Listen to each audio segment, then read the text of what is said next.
حضرت علی کو بلایا, آپ فرمانے لگے کوئی اور بات ہوتی تو میں کہہ دیتا, یہ والی میں نہیں کہہ سکتا.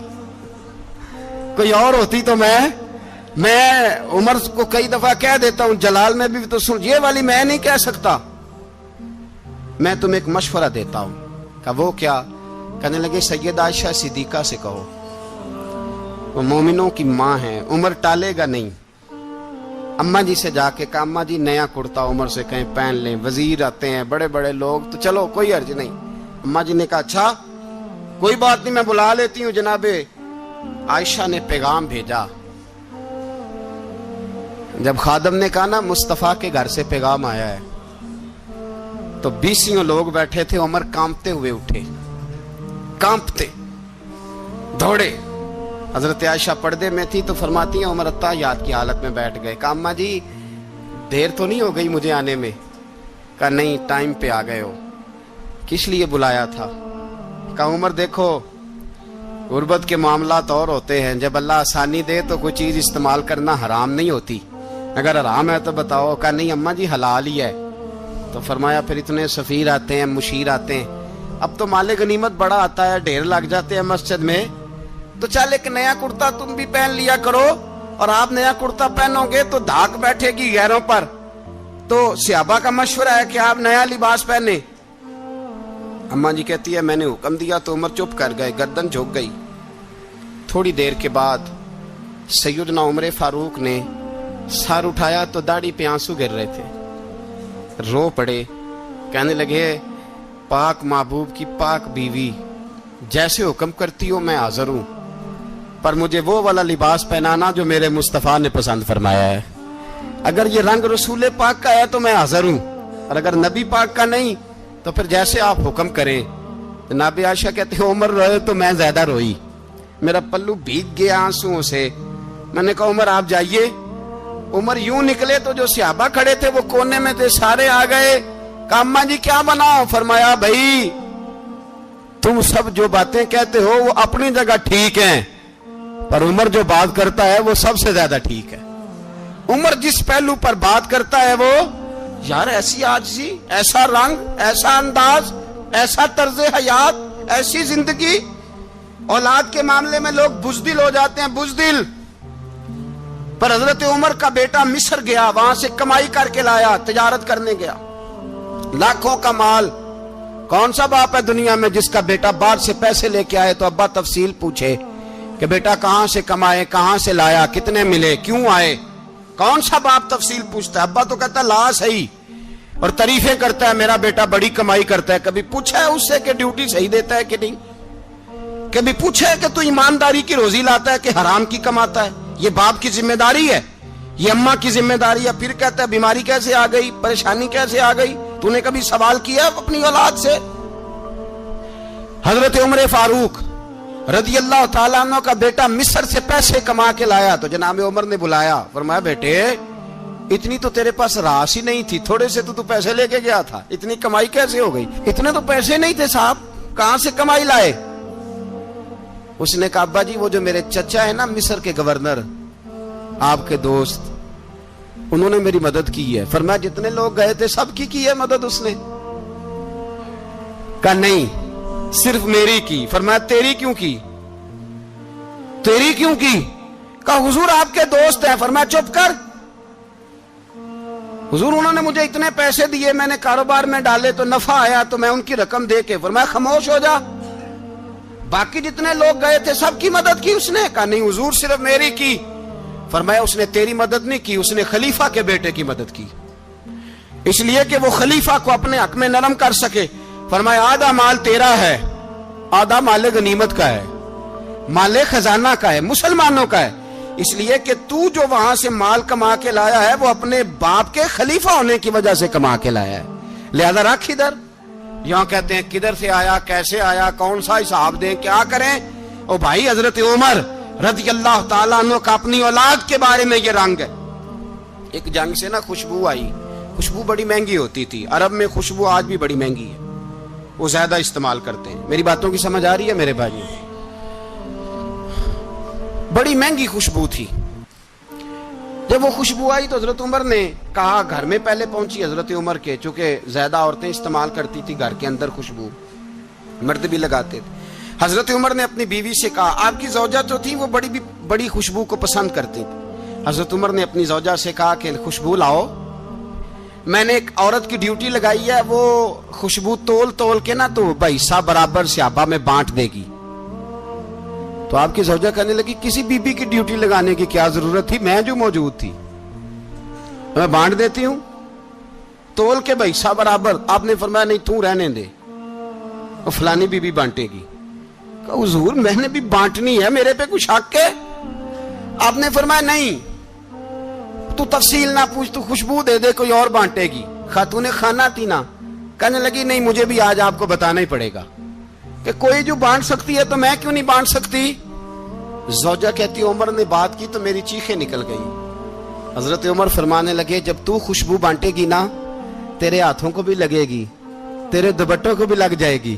اگر رب کریم نے مجھ سے سوال پوچھا کہ عمر خوشبو تو مسلمانوں کی تھی, تیری بیوی کے دوپٹے کو کیوں لگ گئی, تو میں اللہ کے حضور کیا جواب دوں گا؟ اگر اللہ نے یہ سوال کیا کہ تیری بیوی نے کیوں لگائی, وہ تو حصہ تھا مسلمانوں کا, تو نے تیری بیوی نے کیوں لگائی؟ تو فرمایا میں نہیں چاہتا کہ اللہ کے حضور مجھے اور تجھے باز پرس ہو, لہذا کسی اور کو بانٹنے دے.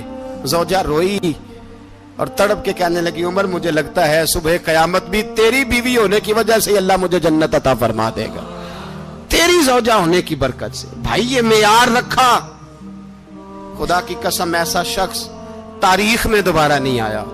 اتنا بڑا آدمی, اتنا بڑا شخص, اتنا بڑا آدمی, اور پھر رنگ یہ ہے کہ عمر 22 لاکھ مربع میل کا حکمران, 22 لاکھ, اور کھجور کے درخت کے نیچے مٹی کا ڈھیلا لے کے سو گئے ہیں, پرواہ کوئی نہیں, کوئی مسئلہ ہی نہیں. 2 غلام ساتھ بیٹھے تو ایک روٹی حضرت عمر نے گھر سے منگوائی, تھوڑا سا سرکہ, تو غلام کہنے لگے ہم نے بھی کھانی ہے. فرمایا کوئی حرج نہیں, روٹی کو پیٹ بھر کے کھانا ضروری تو نہیں, 3 حصوں میں بانٹ لیتے. ایک آدمی آیا ہوا تھا مصر کا رہنے والا ملنے کے لیے, اس نے پوچھا عمر کدھر ہے, تو کہا وہ ادھر جاؤ مسجد میں بیٹھے ہوں گے. اور واپس آیا تو کہنے لگا وہاں تو 3 غلام بیٹھے ہیں, ایک روٹی بانٹ کے کھا رہے ہیں, لگتا ہے کئی دنوں سے روٹی نہیں ملی. کہا 3 غلام تو کوئی نہیں, وہاں 2 ہی تھے, تیسرے تو امیر المومنین تھے. اس نے کہا نہیں 3 غلام ہیں, کپڑے بھی ایک طرح کے پہنے ہوئے, بلکہ 2 کے تو پھر صحیح ہیں, تیسرے کے تو زیادہ ماڑے ہیں. کپڑے بھی ایک طرح کے, کھانا پینا بھی ایک طرح کا, اور ان کا نشست برخاست بھی ایک طرح کی ہے, لہذا کوئی فرق نہیں. حضرت ابو ہریرہ کہتے ہیں میں لے کے آیا, اور جناب عمر کو جب میں نے کچی زمین میں تامت سمیٹ بیٹھے دیکھا تو میں رو پڑا. میں نے اس مصر سے آنے والے کو کہا تو اس کے جلوے دیکھ, اگر اس کی ذات میں اتنا حسن ہے تو محمد عربی کا مقام کیا ہوگا. یہ مقام غور ہے, مقام غور. 10 محرم کو لوگ دیگے پکائیں گے نا, نہیں پکانی ہے, کوئی بول دے نہیں, ہاں نہ نہیں کر دے, پروگرام بدلیا تو نہیں جی عید کی کہ وہی کام شروع ہوا ہے لاسٹ ٹائٹ ہونے والا. کیوں جی پکنی ہے نا دیکھیں 10 محرم کو انشاءاللہ تعالی, ہم بھی پکائیں گے انشاءاللہ, یہاں بھی پروگرام ہوگا. تو 10 محرم کو جو دیگ پکنی ہے تو ایسا نہیں ہو سکتا کہ 1 محرم کو حضرت عمر کے نام کی بھی کوئی پک جائے. اگر امام حسن حسین کے نام کی دیگیں پکے تو جو امام حسن حسین سے پیار کرنے والے ہیں, جو امام حسن حسین سے, ہم لوگوں نے بھی عجیب رٹا اپنایا ہے نا, ہم لوگ بات کا ایک پہلو دیکھتے ہیں دوسرا نہیں دیکھتے. حضرت امام حسن اور حسین کو بھی نبی پاک نے شہید کہا, اور جناب عمر کو بھی رسول اللہ نے خود شہید فرمایا.